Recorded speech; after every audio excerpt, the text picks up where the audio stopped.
جی السلام علیکم حضرات. اعوذ باللہ من الشیطان الرجیم. بسم اللہ الرحمن الرحیم. الحمد للہ رب العالمین والصلاة والسلام علی اشرف الانبیاء والمرسلین واہل بیتہ الطیبین الطاہرین المعصومین. اما بعد فقد قال اللہ تبارک و تعالی فی کتابہ المبین وہو اصدق القائلین. اعوذ باللہ من الشیطان الرجیم. بسم اللہ الرحمن الرحیم. ذالک الکتاب لا ریب فیہ ھدی للمتقین. وقال فی مقام آخر ان الذین یکتمون ما انزلنا علیہم من البینات والہدی من بعد ما بیناہ للناس فی الکتاب اولئک یلعنہم اللہ ویلعنہم اللاعنون الا الذین تابوا واصلحوا وبینوا فاولئک اتوب علیہم وانا التواب الرحیم. ان الذین کفروا وماتوا وهم کفار اولئک علیہم لعنۃ اللہ والملائکۃ والناس اجمعین خالدین فیہا لا یخفف عنہم العذاب ولا هم ینظرون وإلہکم الہ واحد لا الہ الا هو الرحمن الرحیم. صدق اللہ العلی العظیم. خالق کائنات کے اس فرمان واجب الاحترام کا ترجمہ اور حاصل مطلب یہ ہے، فرماتا ہے جو لوگ ان آیات بینات کو، میرے حلال و حرام کو اور میرے احکام کو اور میرے معارف حقہ کو چھپاتے ہیں اور کھول کر لوگوں کے سامنے بیان نہیں کرتے، حالانکہ ہم نے قرآن میں ان کو کھول کر بیان کر دیا ہے، تو فرماتا ہے وہ لوگ ہیں جن پر اللہ بھی لعنت کرتا ہے اور لعنت کرنے والے بھی ان پر لعنت کرتے ہیں، سوائے اس کے کہ جو پہلے گناہ کر کے پھر توبہ کر لیں اور جن چیزوں اپنی اصلاح کر لیں اور اصلاح کرنے کے بعد جن چیزوں کو چھپایا تھا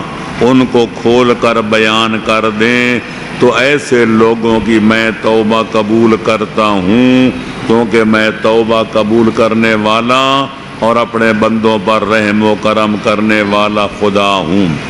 پھر فرماتا ہے ان الذین کفروا، جن لوگوں نے کفر اختیار کیا، اسلام چھوڑ دیا، ایمان چھوڑ دیا، کفر کو اپنا دین بنا لیا، فرماتا ہے اور پھر اسی حالت کفر میں وہ مر گئے، توبہ نہ کی، کفر کو نہ چھوڑا، تو یہ وہ لوگ ہیں جن پر اللہ کی لعنت بھی ہے، فرشتوں کی لعنت بھی ہے اور تمام بنی نوع انسان بھی ان پر لعنت بھیجتے ہیں.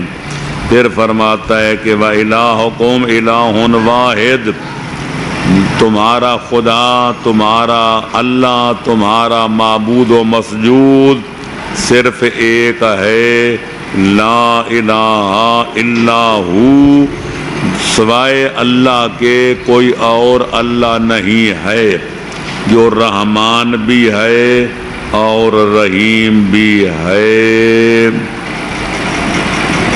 صدق اللہ العلی العظیم.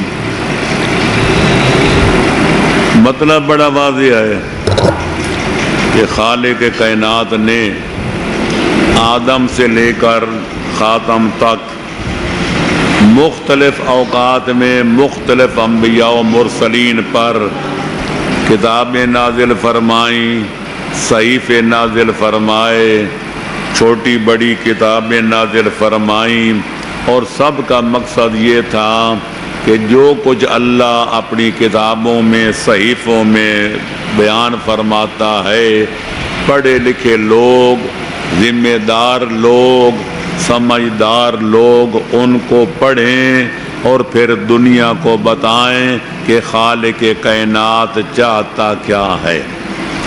اور یہی مقصد تھا قرآن کا. اللہ نے قرآن نازل کیا جو آدم سے لے کر حضرت عیسیٰ ابن مریم تک سارے نبیوں کے صحیفوں، سارے نبیوں کی کتابوں کی تعلیمات کو اللہ نے اکٹھا کر کے ان کا لب لباب اور اس کے ساتھ مزید معارف، حقائق، دقائق اور اسرار و رموز، احکام حلال و حرام بھی جمع کر کے قرآن کی شکل میں ایک ایسی جامع کتاب بھیجی کہ جس میں شک و شبہ کرنے کی کوئی گنجائش نہیں ہے، اور دین و دنیا کا کوئی ایسا مسئلہ نہیں جو اللہ نے کھول کر قرآن میں بیان نہیں کیا۔ تو اللہ کا منشا تو یہ تھا کہ جو وہ کتاب بھیجے، جو اس میں حقائق بیان کرے، وہ لوگوں تک پہنچائے جائیں، لوگوں تک پہنچائے جائیں۔ لیکن بدقسمتی یہ ہے کہ آدم سے لے کر خاتم تک، خاتم الانبیاء سے لے کر آج 15ویں صدی کے 32ویں سال تک ہر دور میں اکثریت ان لوگوں کی رہی ہے اور آج بھی ہے جو حقائق کو کھول کر بیان نہیں کرتے، بلکہ حق پر پردہ ڈالتے ہیں، حق کو چھپاتے ہیں اور اپنی پیسے کماتے ہیں، کیونکہ اگر حق و حقیقت کو واضح طور پہ بیان کر دیا جائے تو ان کے مفادات پر زد پڑتی ہے۔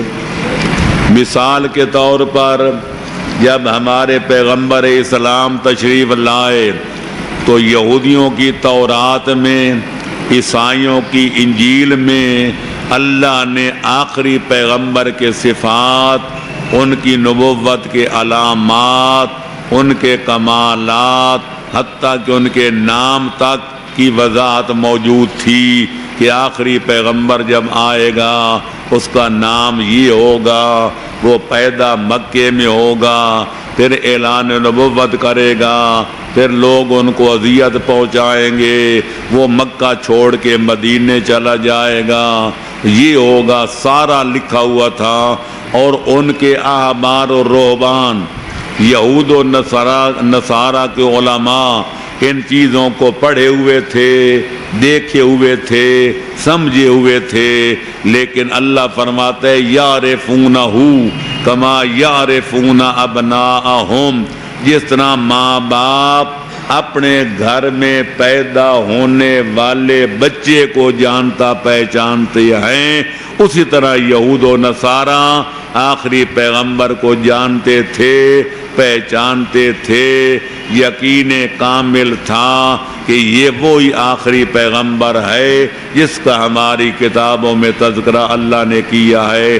لیکن یعرفون نعمت اللہ ثم ینکرونہا، جان کے، پہچان کے انکار پہ تل گئے۔ کیوں؟ اگر اقرار کرتے تو یہودیوں کی چودراہٹ بھی ختم ہوتی تھی، عیسائیوں کی چودراہٹ بھی خاک میں ملتی تھی۔ کیوں کہ یہودی حضرت موسیٰ کے دین کے ٹھیکیدار بنے ہوئے تھے، وہ کہتے تھے کہ اب قیامت تک کوئی نیا نبی نہیں آئے گا، حضرت موسیٰ کی شریعت چلے گی۔ عیسائی حضرت عیسیٰ کا کلمہ پڑھتے تھے، وہ کہتے تھے کہ اب حضرت قیامت تک کوئی نیا نبی نہیں آئے گا، حضرت عیسیٰ کی شریعت چلے گی۔ یہودی کہتے ہم موسیٰ کے قائم مقام، عیسائی کہتے ہم حضرت عیسیٰ کے قائم مقام۔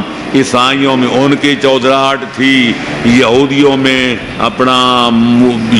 میں یہودی علماء کی چودراہٹ تھی۔ اس لیے پیغمبر اکرم کی نبوت کا نہ انہوں نے بیان کیا نہ انہوں نے بیان کیا، تو لہذا اللہ فرماتا ہے ان پر میری بھی لعنت اور تمام فرشتوں کی بھی لعنت اور تمام بنی نوع انسان کی بھی لعنت۔ تو پتہ چل گیا کہ جو بھی حق و حقیقت کو چھپائے، خواہ اس کا تعلق یہودیوں سے ہو، نصرانیوں سے ہو، یا نام نہاد مسلمانوں سے ہو، یا اہل حق و دانش سے ہو، جو بھی حق کو چھپائے اور حق کا اظہار نہ کرے، حلال و حرام بیان نہ کرے، لوگوں سے ڈر کر یا اپنے مفاد کی خاطر عقائد حقہ کو چھپائے، معارف حقہ پہ نقطہ ڈالے، اللہ کے حلال کو حلال نہ کہے، حرام کو حرام بیان نہ کرے، وہ قیامت تک اللہ اور اس کے فرشتوں اور انسانوں کی لعنت سے کبھی بچ نہیں سکتا۔ اس لیے خالق کائنات کے نمائندے فرماتے ہیں کہ اللہ نے عوام کو اس وقت تک علماء سے سوال کرنے کا حکم نہیں دیا کہ فَاسْأَلُوا أَهْلَ الذِّكْرِ إِن كُنتُمْ لَا تَعْلَمُونَ، کہ جس چیز کا تمہیں علم نہیں اہل ذکر سے پوچھو۔ پہلے علماء سے عہد لیا کہ تم سے کوئی پوچھے یا نہ پوچھے، تمہارا فریضہ ہے کہ حق و حقیقت کو کھول کر بیان کرو۔ لیکن ہماری کمزوری یہ ہے، فلانا مسئلہ اگر بیان کر دیا تو فلانا چودھری ناراض ہو جائے گا، فلانا مسئلہ بیان کیا تو حاکم وقت ناراض ہو جائے گا، اگر فلانا مسئلہ بتایا تو عوام کل انام ناراض ہو جائیں گے، اگر یہ چودھری ناراض ہو گئے تو ہماری روٹی کا کیا بنے گا، اگر فلانا حاکم ناراض ہو گیا ہماری بوٹی کا کیا بنے گا، عوام ناراض ہو گئے ہماری مسجد و مدرسہ کا کیا بنے گا، لوگ چندہ نہیں دیں گے تو ہمارا مدرسہ کیسے چلے گا۔ اقبال کہتے ہیں بتوں سے تجھ کو امید ہے، خدا سے نہ امیدی، مجھے بتا تو صحیح اور کافری کیا ہے۔ صلوات پڑھو محمد و آل محمد پر۔ آدم سے لے کر خاتم تک جتنے نبی و رسول اللہ نے بھیجے، ہمارا عقیدہ ہے کہ ہر نبی و رسول معصوم ہوتا ہے، جو ان کا قائم مقام ہوتا ہے، جو نبیوں کا وصی ہوتا ہے، وہ بھی عصمت کبریٰ کا تاجدار ہوتا ہے۔ لیکن ہم دیکھتے ہیں کہ تقتلون فریقا و تأسرون فریقا، اللہ جب نبی بھیجتا تھا اور جب رسول بھیجتا تھا وہ احکام بیان کرتے تھے، مسائل و حلال و حرام بیان کرتے تھے، دنیا دار ناراض ہو کر بعضوں کو قید میں ڈال دیتے اور بعضوں کو شہید کر دیتے۔ یہ سلسلہ خاتم الانبیاء تک جاری رہا، پھر علی ولی سے لے کر مہدی دوران تک یہی سلسلہ جاری رہا، کسی کو زہر کا پیالہ پلا کر، کسی کو تلوار وغا کا ذائقہ چکھا کر اور کسی کو قید و بند میں مبتلا کر کے ہمیشہ اذیتاں پہنچائی گئیں۔ اللہ آخری پیغمبر کو، آخری امام کو اگر پردہ غیبت میں چھپا کے نہ بچاتا تو ان کا حشر بھی لوگ وہی کرتے جو ان کے 11 آباء و اجداد کا کر چکے تھے۔ تو بات یہ ہے، آج ایک مبلغ آتا ہے، کائنات آنکھوں کا فرش بچھاتی ہے، اس کو سب سے بہتر خوراک بھی کھلاتی ہے، پھر رخصت کے وقت اس کی جیب بھی گرم کرتی ہے، داد و تاثیر کے ڈونگرے بھی برساتی ہے، کہ واہ واہ کا شور بھی مچاتی ہے۔ آج ہماری تبلیغ ہو تو یہ ہوتا ہے، نبی آتے تھے لوگ بھٹے مارتے تھے، لوگ ان کو مجنون اور پاگل کہہ کر دھدکار کے نکال دیتے تھے، اور اگر پھر بھی نہ رکتے ان کو قید کر دیتے تھے۔ وجہ کیا ہے؟ کبھی سوچا کہ ہم لوگوں کے اتنا احترام کیوں ہے اور ان کی توہین کیوں تھی؟ تو اس سب وجہ جو میں نے معلوم کی ہے وہ یہ ہے کہ وہ جب نبی و امام آتے تھے اور کوئی بیان فرماتے تھے تو وہ یہ دیکھتے تھے ان کے خالق و مالک کی منشا کیا ہے، خدا کیا چاہتا ہے، اور ہم جب سٹیج پر آتے ہیں تو یہ دیکھتے ہیں کہ ہماری پبلک کیا چاہتی ہے۔ نتیجہ یہ ہوتا تھا وہ اللہ کی منشا کے مطابق بیان کرتے تھے، ان پر اللہ راضی ہوتا تھا، بندے ناراض ہوتے تھے۔ ہم پبلک کی مرضی کے مطابق پڑھتے ہیں، لہذا بندے راضی ہوتے ہیں کہ خدا ناراض ہوتا ہے۔ ہم نہ مصطفیٰ کی رضا کی پرواہ کرتے ہیں، نہ آل ابا کی منشا کی پرواہ کرتے ہیں۔ ہمارا رسول کیا ہے، ہمارا دستور کیا ہے، ہماری روش کیا ہے، چلو تم ادھر کو ہوا ہو جدھر کی۔ حافظ شیرازی نے کہا تھا اگر زمانہ بتو نہ سازد تو بزمانہ بساز، اگر زمانہ تیرے مطابق نہیں تو تو اپنے آپ کو زمانے کے مطابق بنا لے۔ چلو تم ادھر کو ہوا ہو جدھر کی، جیسا دیس ویسا بیس، جیسا دیس ویسا بیس۔ صلوات پڑھو محمد و آل محمد پر جی۔ تو لہذا جتنا جو آدمی جانتا ہے یہ ضروری ہے کہ پہلے خود حقیقت کو سمجھے پھر لوگوں کو سمجھائے۔ اگر وہ نیکی کا کام ہے تو خود بھی کرے پھر دوسروں کو کرنے کا حکم بھی دے۔ اگر برا کام ہے پہلے اپنے آپ کو بچائے پھر دوسروں کو بچانے کی کوشش کرے۔ اسی کو امر بالمعروف بھی کہتے ہیں، اسی کو نہی عن المنکر بھی کہتے ہیں، اور معصوم فرماتے ہیں الامر بالمعروف والنہی عن المنکر، نیکی کا حکم دینا اور بروں کو برائی سے روکنا اور حق و حقائق کو کھول کر بیان کرنا، یہ سبیل الانبیاء، یہ نبیوں کا راستہ ہے، یہ اللہ کے نبیوں کے وصیوں کا طریقہ کار ہے۔ جو اس پر چلے گا وہ انشاءاللہ بروز قیامت نبیوں اماموں کے ساتھ معشور ہوگا اور جنت الفردوس میں ان کے ساتھ رہے گا۔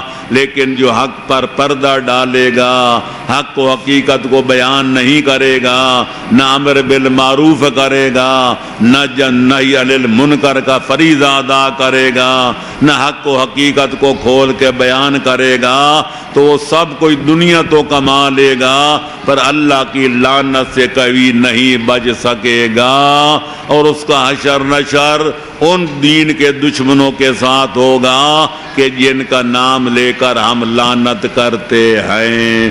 صلوات پڑھو محمد و آل محمد پر۔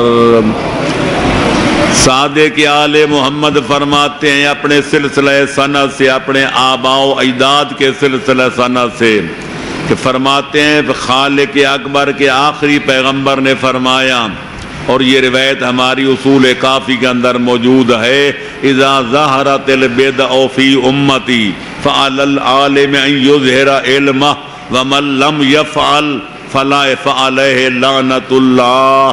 میری امت میں جب بدعات ظاہر ہو جائیں، لوگ بدعت کو سنت سمجھنے لگ جائیں، سنت کو ترک کرنے لگ جائیں، دین کے حلیے لوگ بگاڑنے لگ جائیں، حلال کو حرام اور حرام کو حلال بنانے لگ جائیں، پیغمبر فرماتے ہیں اہل علم کا فرض ہے اپنے علم کا اظہار کریں، لوگوں کو بتائیں کفر کیا ہے، اسلام کیا ہے، حلال کیا ہے، حرام کیا ہے، حق کیا ہے اور باطل کیا ہے۔ لیکن جو اس کو اپنے فرض کو ادا نہیں کرے گا اس پر خالق اکبر کی لعنت نازل ہوگی، اس کو اللہ کی لعنت سے کوئی بچا نہیں سکے گا۔ یہ تو ہے آخرت کا عذاب۔ لیکن جو قوم امر بالمعروف کو ترک کر دیتی ہے، جو قومیں نہی عن المنکر کا فریضہ ادا نہیں کرتی کہ اور کہتی ہیں تمہیں کسی کی کیا پڑی، اپنی نبیڑ تو، میاں تم اپنی نبیڑو، تم بے نمازوں کو کیوں کہتے ہو نماز پڑھو، تم چوروں کو کیوں کہتے ہو چوری نہ کرو، تم ڈاکوؤں کو کیوں اپنا دشمن بناتے ہو کہ میاں ڈاکہ نہ ڈالو، تم کیوں قاتلوں کو کہتے ہو قتل و غارت نہ کرو؟ تم کیوں زانیوں کو روکتے ہو کہ لوگوں کی عزت پہ ڈاکہ نہ ڈالو؟ جو اس بنا پر لوگوں سے ڈر کر امر بالمعروف نہیں کرتے۔ معصوم فرماتے ہیں جب سب لوگ یہ فریضہ چھوڑ دیں گے تو آخرت کے عذاب سے پہلے اللہ ان پر دنیا میں 3 عذاب نازل کرے گا، اور آج ہم دیکھ رہے ہیں وہ تینوں عذاب نازل ہو چکے ہیں۔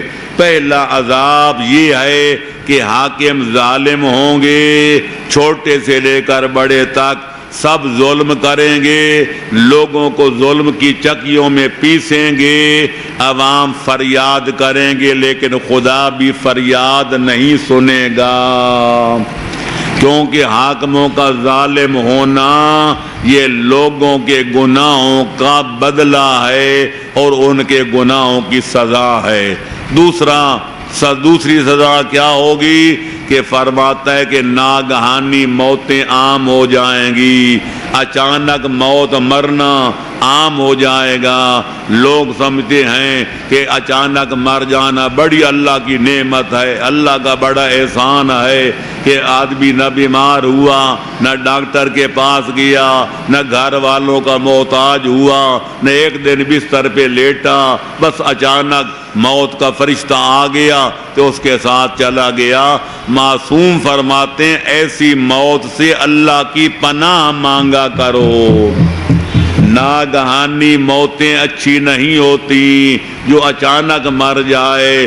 100 سال کے پروگرام تھے، سامان 100 برس کا اور پل کی خبر نہیں، اچانک موت آ جائے، ایسا بندہ نہ کلمہ پڑھ سکتا ہے، نہ ایسا بندہ توبہ کر سکتا ہے، نہ ایسا بندہ وصیت کر سکتا ہے، نہ ایسا بندہ کسی کو کوئی نصیحت کر سکتا ہے۔ دل کے ارمان دل میں رہ جاتے ہیں تو بندہ دفن ہو جاتا ہے۔ یہ ناگہانی موتیں یہ بھی اللہ کا ایک عذاب ہے کہ جب قومیں امر بالمعروف کرنا چھوڑ دیتی ہیں اور نہی عن المنکر کا فریضہ ترک کر دیتی ہے، اللہ ناگہانی موتوں کی شکل میں دنیا میں یہ عذاب نازل کرتا ہے۔ تیسرا عذاب فرماتے رزق سے برکت اٹھ جاتی ہے۔ کوئی 100 کماتا ہے وہ بھی کہتے ہیں کچھ نہیں، کوئی 1000 کماتا ہے وہ بھی کہتے ہیں کچھ نہیں، کوئی 1,00,000 کہتا ہے وہ بھی کہتے ہیں کخ بھی نہیں، کیونکہ رزق سے برکت اٹھ جاتی ہے۔ مہینہ ختم ہونے کے لگ بھگ ہو اور قریب ہو تو پھر قرضہ لے کر وقت گزارا جاتا ہے، دانے آتے ہیں پر ختم ہو جاتے ہیں، دولت آتی ہے لیکن ختم ہو جاتی ہے، پیسے بارش کی طرح برستے ہیں لیکن ختم ہو جاتے ہیں۔ پھر لوگ پیروں فقیروں کے پاس جاتے ہیں، جی کوئی تعویذ لکھ کر دو، رزق سے برکت اٹھ گئی ہے۔ پیر بھی پھر تعویذ لکھ کر دے دیتے ہیں کہ تم جا کر اپنے دانوں کے انبار میں یہ تعویذ رکھ دو، تیز آٹے کی بوری میں یہ تعویذ رکھ دو، تے جہاں پیسے رکھے وہاں یہ تعویذ رکھ دو۔ جب اللہ کا عذاب نازل ہوتا ہے تو پھر تعویذ بھی کام نہیں آتے۔ یہ بے برکتی جو ہمارے رزق سے اٹھ گئی ہے یہ ہماری شامت اعمال کا نتیجہ ہے۔ لہذا چپ کر کے سنو، بول چال کے ساتھ سنو۔ جو حق پر پردہ ڈالتا ہے، جو اللہ سے نہیں ڈرتا اللہ بندوں سے ڈرتا ہے، جو اللہ کے قرآن کو لوگوں کے سامنے کھول کر بیان نہیں کرتا، اس اللہ کی لعنت سے، فرشتوں کی لعنت سے اور انسانوں کی لعنت سے وہ قیامت تک نہیں بچ سکتا ہے۔ اللہ کی لعنت سے بچنا ہے تو جتنا کچھ جانتے ہو اپنی سمجھ کے مطابق، اپنی بوجھ کے مطابق، اپنی معرفت کے مطابق، اپنے علم و عقل کے مطابق لوگوں تک پہنچاؤ۔ یہی وجہ ہے کہ پیغمبر اکرم کے دور میں نہ یہ لاؤڈ سپیکر تھے، نہ ٹیپ ریکارڈ تھے، نہ یہ موویاں بنانے کا انتظام تھا۔ پیغمبر جو کچھ بیان فرماتے آخر میں فرماتے فَلْيُبَلِّغِ شَاهِدُ الْغَائِبَ، میری بات سننے والوں جو حاضر ہو یہ میری باتیں غائبین تک بھی پہنچا دو تاکہ تم ان تک پہنچاؤ، وہ آگے لوگوں تک پہنچائیں، پھر وہ سننے والے آگے پہنچائیں، تاکہ یہ خیر کا سلسلہ بند نہ ہو بلکہ جاری و ساری رہ جائے کہ ہر بندے کے کانوں تک آواز حق پہنچ جائے۔ صلوات پڑھو محمد و آل محمد پر۔ فرماتے ہاں جو لوگ پہلے حق کو چھپائیں، حق پر ڈالے، اب بعد میں کوئی پریشان ہو جائیں، پشیمان ہو جائیں کہ میری بارگاہ میں توبہ کرنا چاہیں تو اللہ فرماتے ہے 3 شرطوں کے ساتھ میں توبہ قبول کروں گا۔ اگر ایک شرط کی کمی ہو گئی تو توبہ کبھی قبول نہیں کروں گا۔ پہلی بات فرماتا ہے تابو، اپنی برے روش چھوڑ دیں۔ وہ حق کو بیان نہیں کرتے تھے، حق کو چھپاتے تھے، یہ روش چھوڑ دیں، یعنی حق کو بیان کرنے لگ جائیں، حق کو حقیقت کو واضح کرنا شروع کر دے۔ وَأَصْلَحُ، اب تک اپنے آپ کو بگاڑا ہوا تھا، اللہ کے احکام کے باغی بنے ہوئے تھے، اپنی اصلاح کر لیں، اپنی کمیاں دور کر لیں، اپنے عیب اور نقائص کو دور کر لیں۔ وَبَيَّنُوا، اور جن چیزوں کو پہلے چھپایا تھا اب لوگوں کے سامنے بیان بھی کر دیں، حقائق کو کھول کر بیان کر دیں، تو میں ان کی توبہ قبول کر لیتا ہوں، کیونکہ میں تواب بھی ہوں اور رحیم بھی ہوں۔ تواب کا معنی بہت توبہ قبول کرنے والا، کہ رحیم کا معنی اپنے مومن بندوں پر بہت رحم و کرم کرنے والا۔ اگر میں توبہ قبول نہیں کروں گا تو کون کرے گا، اور اگر میں اپنے گناہگار بندوں پہ رحم نہیں کروں گا تو پھر کون کرے گا۔ لیکن شرط یہ ہے کہ بندے اللہ کی بارگاہ میں جھک جائیں، اپنی بری عادتیں چھوڑ دیں، حق و حقیقت کو بیان کرنا شروع کر دیں۔ اس سے پتہ چلا کہ اہل علم کی ذمہ داریاں بہت زیادہ ہیں۔ گناہگار تو گناہ کرتا ہے، حق پر عمل نہیں کرتا، اس کو تھوڑی سزا ملے گی، لیکن جو حق کو جانتا ہے پر بیان نہیں کرتا اس کو اپنی سزا بھی ملے گی، اور جو لوگ اس کی وجہ سے گمراہ ہوں گے ان کی گمراہی کی ذمہ داری بھی اس کی گردن پر عائد ہوگی۔ اس لیے علماء کے فضائل بھی بہت ہیں تو علماء کے رذائل بھی بہت ہیں۔ یہی وجہ ہے کہ امام جعفر صادق علیہ السلام سے پوچھا گیا، کتاب کا نام ہے تنبیہ الامراء ایقاظ العلماء، علماء کو جگانے والی اور عمراء کے لیے تعزیانہ عبرت لگانے والی، اس کا نام ہے۔ اس میں لکھا ہے کہ امام جعفر صادق علیہ السلام سے پوچھا گیا کہ مولا من خیر الناس بعد الانبیاء والائمہ، نبیوں اور اماموں کے بعد ساری دنیا سے بہتر لوگ کون ہیں؟ فرمایا العلماء اذا صلحوا، نبیوں اماموں کے بعد سب سے بلند و بالا مقام علماء کرام کا ہے، بشرطے کہ باعمل ہوں۔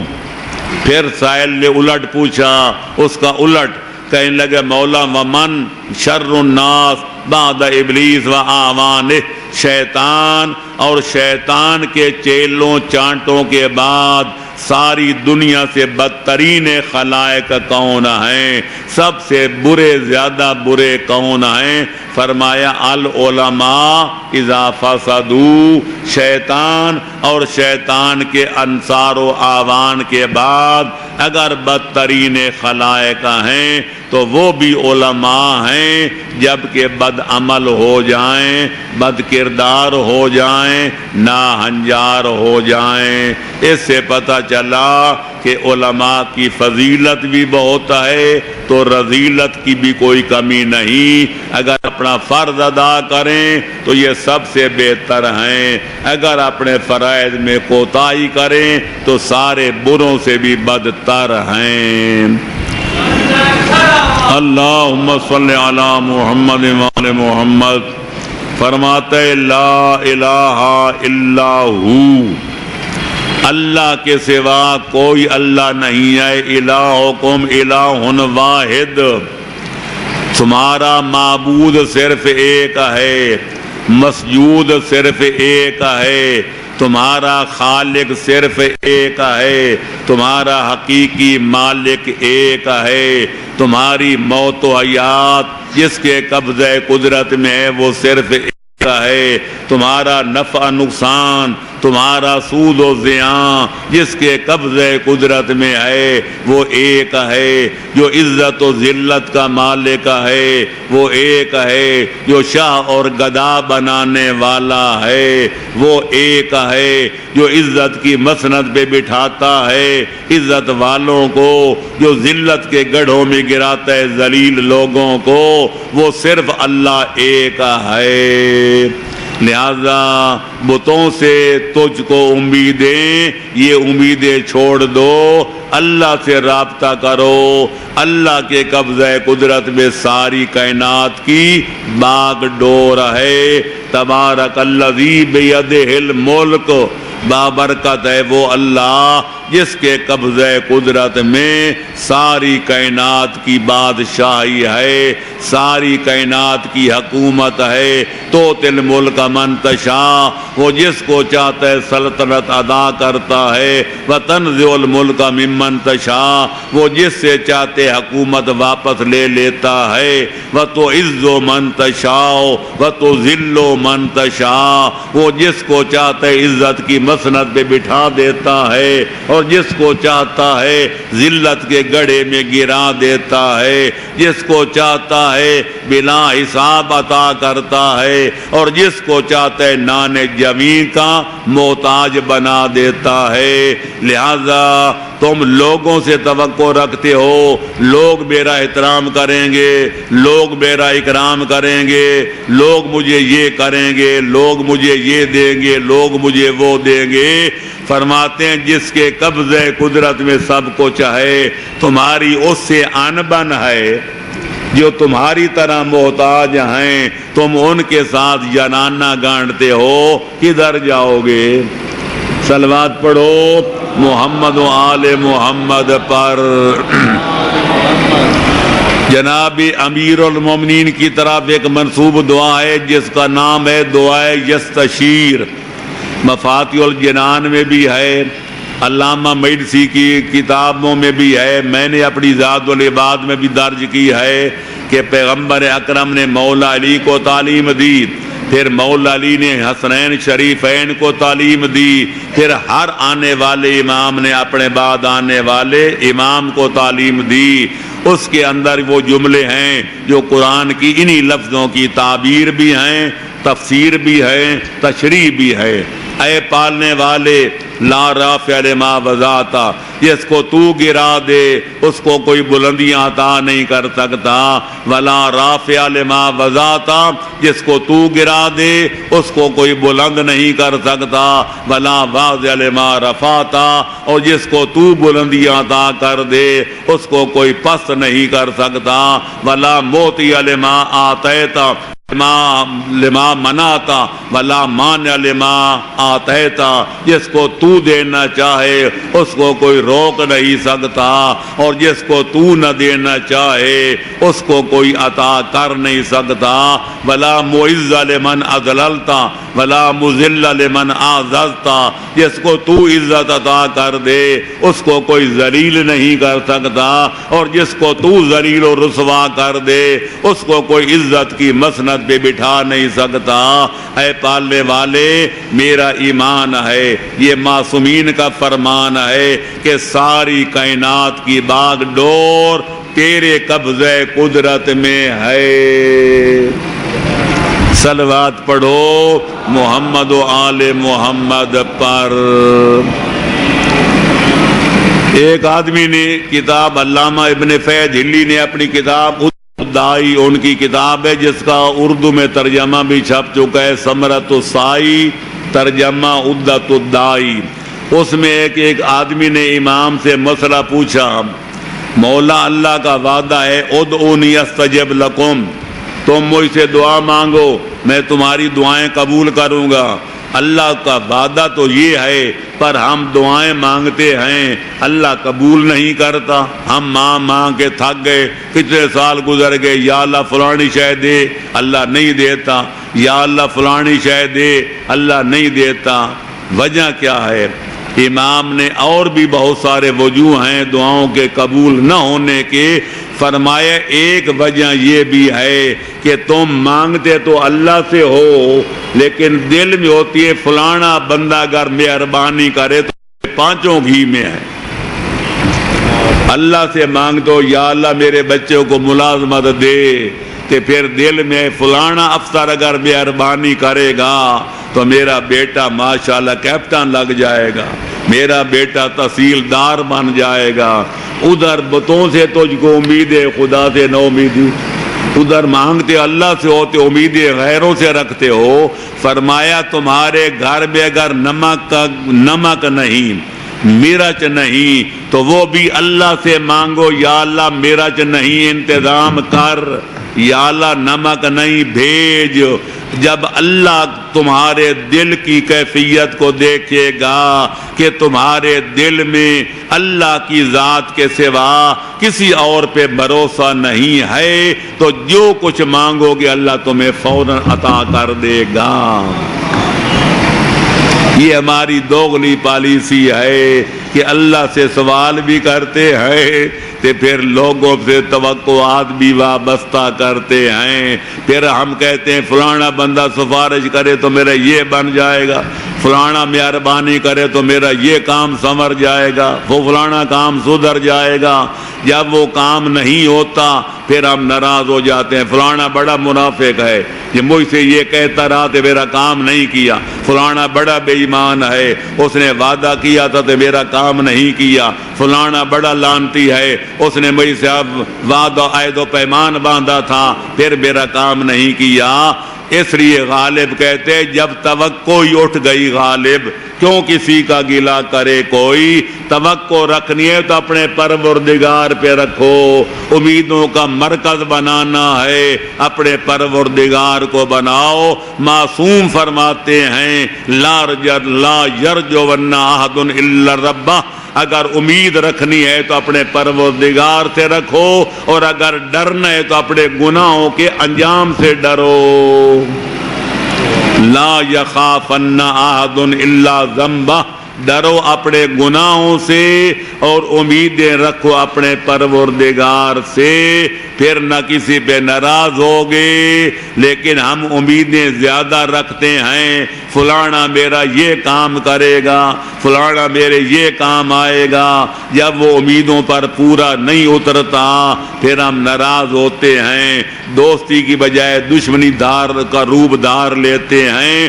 اس لیے توقع ہی نہ رکھو، اگر توقع رکھنی ہے تو صرف اپنے پروردگار پہ رکھو، پھر نہ کوئی گیلا ہوگا، نہ کوئی شکوہ ہوگا، نہ کوئی شکایت ہوگی۔ اس لیے غالب نے بہت سچ کہا تھا، جب توقع ہی اٹھ گئی غالب، جب توقع ہی نہیں رکھیں گے کہ فلانا میرے مشکل وقت میں یہ ساتھ دے گا کہ وہ ساتھ دے گا، اگر وہ ساتھ نہ دے گا تو رنج تو نہیں ہوگا، غصہ تو نہیں آئے گا، ناراضگی تو نہیں آئے گی۔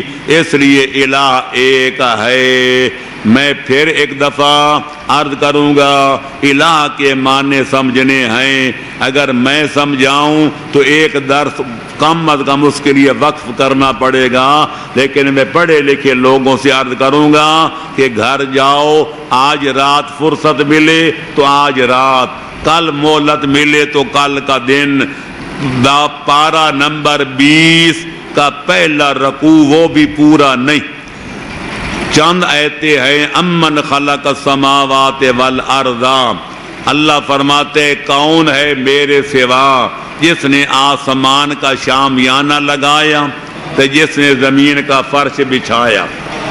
اس قسم کے خدا نے 15 کام اپنے گنوائے ہیں، اور ہر جملے کے بعد ایک سوال کرتا ہے اِلٰہِ مع اللہ، او میرا ساتھ میرے شریک بنانے والو، او مشرکو مجھے جواب دو، کیا میرے علاوہ اور بھی کوئی الہ ہے؟ للکار للکار کے پوچھ رہا ہے۔ زمین کا فرش میں نے بچھایا، آسمان کا شامیانہ میں نے لگایا، اِلٰہِ مع اللہ، کوئی اور الہ ہے جس نے زمین بنائی ہو یا آسمان بنایا ہو؟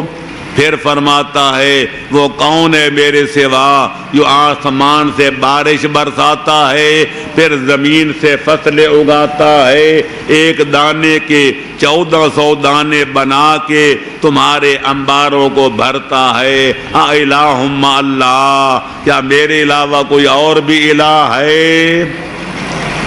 کہیں فرماتا ہے کون ہے میرے سوا جو بے اولادوں کو اولاد عطا کرتا ہے، کسی کو بیٹیاں دیتا ہے، کسی کو بیٹے دیتا ہے، کسی کو جوڑا جوڑا عطا کرتا ہے، کیا میرے علاوہ کوئی اور الہ ہے؟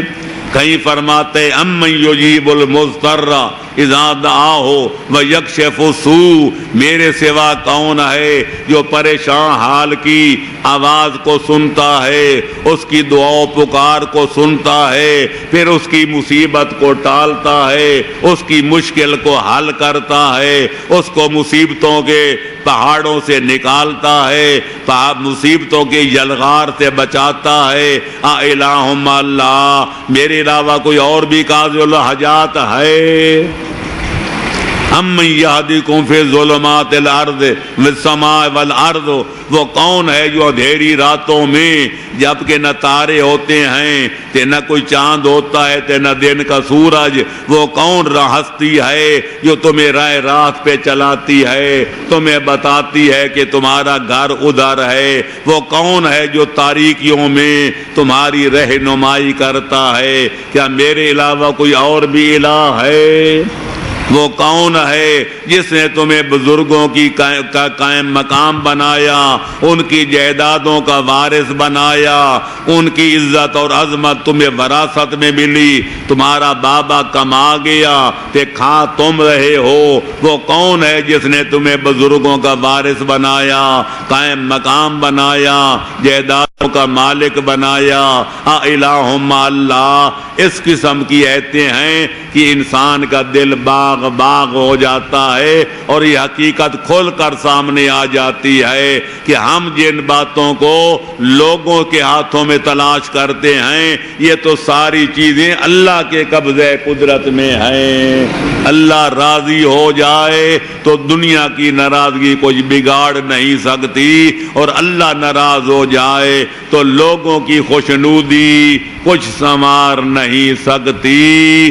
بیدہ الخیر، ہر قسم کی خیر و خوبی کا مرکز پروردگار عالم ہے۔ اس لیے قرآن چھلک رہا ہے، قرآن لبریز نظر آتا ہے۔ وَعَلَى اللَّهِ فَلْيَتَوَكَّلِ الْمُتَوَكِّلُونَ، اگر توکل کرنی ہے تو اللہ پہ کرو۔ وَعَلَى اللَّهِ فَلْيَتَوَكَّلِ الْمُؤْمِنُونَ، اے مومنو اگر بھروسہ کرنا ہے تو اللہ کی ذات پہ کرو۔ اے میرے بندو، الیس اللہ بکاف عبدہ، میں تمہارے لیے کافی نہیں تھا کہ تم میرا دروازہ چھوڑ کے پیروں فقیروں کے مزاروں پہ جا رہے ہو اور جڑیوں کا طواف کر رہے ہو اور میرے غیروں سے یارانے گاڑ رہے ہو؟ مجھے بتاؤ میرے خزانے میں کیا چیز نہیں تھی کہ تم مجھ سے مایوس ہو کے اوروں کے پاس چلے گئے ہو؟ یا ایھا الانسان ما غرک بربک الکریم، اے میرا بندہ مجھے بتا تو صحیح تجھے کس چیز نے دھوکہ دیا ہے؟ اپنے رحیم خدا سے، اپنے کریم خدا سے، اپنے رؤوف خدا سے، اپنے مہربان خدا سے ناراض کیوں ہے؟ تے شیطان سے خوش کیوں ہے؟ شیطان میں خوبی کیا دیکھی ہے کہ اس سے یارانہ گانٹ رہا ہے؟ تے میں اللہ میں خامی کیا دیکھی ہے کہ مجھ سے منہ موڑے ہوئے ہے؟ کچھ تو بتا کہ میرے اندر نقص کیا ہے، تے میرے دشمن شیطان کے اندر خوبی کیا ہے۔ لیکن اگر میری ذات میں نقص کوئی نہیں، شیطان میں خوبی کوئی نہیں، تو پھر مجھ سے منہ موڑ کے شیطان سے کیوں رشتے جوڑ رہا ہے؟ اللہ ہم سے سوال کا جواب مانگتا ہے، یا ایھا الانسان، اے میرا بندہ، اے حضرت انسان، مجھے اتنا تو بتا، ما غرہ کا، تجھے کس چیز نے دھوکہ دیا؟ مجھ سے ناراض کیوں ہے؟ مجھ سے منہ موڑے ہوئے کیوں ہے؟ مجھ سے منہ پھیرے ہوئے کیوں ہے؟ شیطان سے یارانہ گانٹے ہوئے کیوں ہے؟ شیطان کی کوئی خوبی بتا، میری کوئی خامی بتا۔ لیکن اگر تو میری خامی نہیں بتا سکتا، شیطان کی کوئی خوبی بیان نہیں کر سکتا، تو آ میرے ساتھ صلح کر لے۔ ہمارے نوکر ہم نوکروں پہ ناراض ہو جائیں، نوکر سرداروں کو راضی کرتے ہیں، سردار ناراض ہو جائے، رعایا والے آ کے مناتے ہیں۔ اور یہاں وہ ذات جو نبیوں کا بھی خالق، ولیوں کا بھی مالک، اماموں کو امام بنانے والا، ساری کائنات کا خالق، مالک، پالک، اپنے روٹھے ہوئے بندوں کو نام لے لے کر منا رہا ہے۔ اللہ اکبر، یا رسول اللہ، یا علی، ماشاءاللہ، جزاکم اللہ۔ تو بس میرے دوستو ختم کروں اگلا ایک جملہ اور کہہ کے، اللہ فرماتے ہیں وَمَنْ كَفَرَ،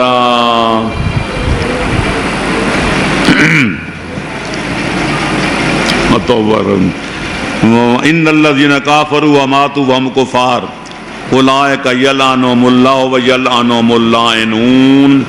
جو بندہ کفر کرے تے پھر کفر پہ مر جائے، وہ بے توفیق بندہ جو غلطی کر بیٹھے تے پھر غلطی پہ غلطی کرتا رہے حتیٰ کہ مر جائے، اگر حالت کفر میں مر گیا اس پر اللہ بھی لعنت کرے گا، اس کے فرشتے بھی لعنت کریں گے، اور ساری کائنات کی مخلوق اس پر لعنت کرے گی۔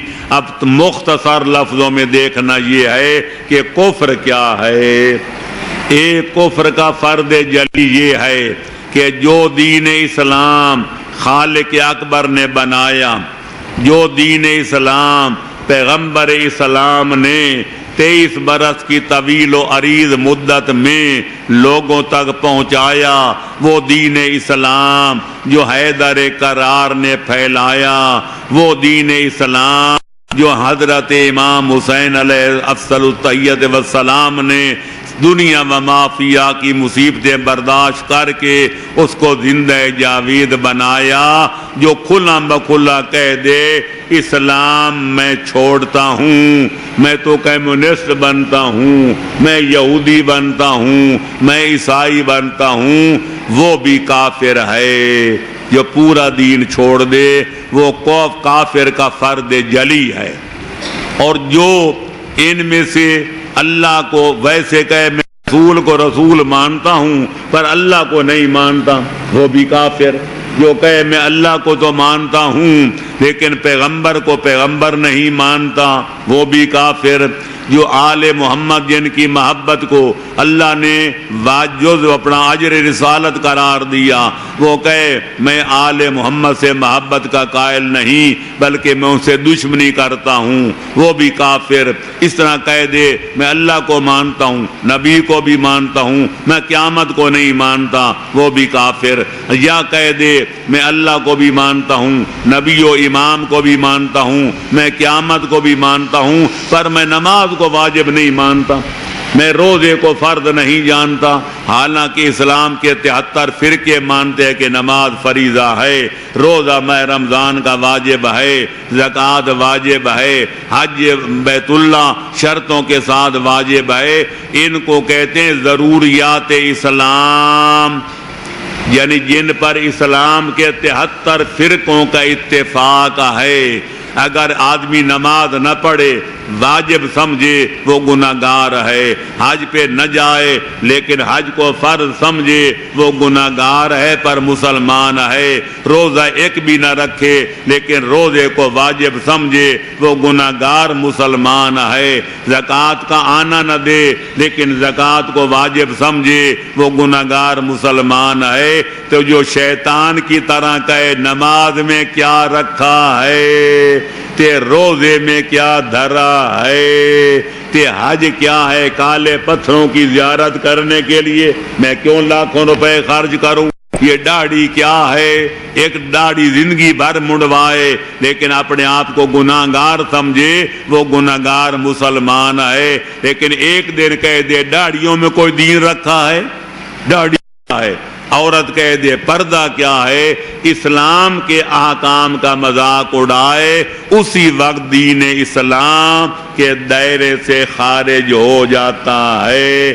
تو اللہ کا فیصلہ سن لیا کہ جو کفر اختیار کرے اور پھر کفر پر مر جائے، ان کی اوپر اللہ بھی لعنت کرتا ہے، فرشتے بھی لعنت کرتے ہیں، اور لعنت کرنے والے بھی ان پر لعنت کرتے ہیں۔ آخر دعوانا ان الحمدللہ رب العالمین۔ آج اتنا ہی کافی ہے، پھر انشاءاللہ کل آگے بڑھیں گے۔ اللہ آپ کو زندہ رکھے، سلامت رکھے، بانیان محافل کے توفیقات میں مزید اضافہ فرمائے۔